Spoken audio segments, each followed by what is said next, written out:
কৃত্রিম বুদ্ধিমত্তা বা এআই আমাদের দৈনন্দিন জীবনে নানা কাজে নতুন মাত্রা যোগ করেছে। নিবন্ধ লেখা, ইমেল প্রণয়ন থেকে শুরু করে প্রোগ্রামিং কোড লেখা পর্যন্ত এর ব্যবহার এখন সাধারণ বিষয়। তবে এই সুবিধার অপব্যবহারও শুরু হয়েছে, যা সাইবার নিরাপত্তার জন্য উদ্বেগের কারণ হয়ে দাঁড়িয়েছে। সম্প্রতি যুক্তরাষ্ট্রের সাইবার নিরাপত্তা প্রতিষ্ঠান প্যালো অ্যাল্টো নেটওয়ার্কস এক গবেষণায় জানিয়েছে, কৃত্রিম বুদ্ধিমত্তার সাহায্যে ম্যালওয়্যার তৈরি ও পুনর্লিখন করছে একদল হ্যাকার।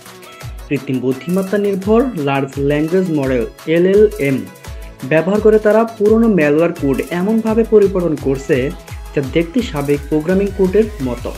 ফলে এইসব কোড 88% ক্ষেত্রে নিরাপত্তা শনাক্তকরণ প্রযুক্তিকে ফাঁকি দিতে সক্ষম। গবেষণায় আরও উঠে এসেছে, এআই বা আর্টিফিশিয়াল ইন্টেলিজেন্স দিয়ে তৈরি ম্যালওয়্যার কোডের কার্যকারিতা অপরিবর্তিত রেখেই একাধিক নতুন সংস্করণ তৈরি করা সম্ভব। উদাহরণস্বরূপ, ম্যালওয়্যারের 10,000 নতুন জাভাস্ক্রিপ্ট ভ্যারিয়েন্ট তৈরি করা হয়েছে, যা প্রচলিত কোডের তুলনায় বেশি কার্যকর এবং নিরাপত্তা প্রযুক্তিকে ধোঁকা দিতে সক্ষম।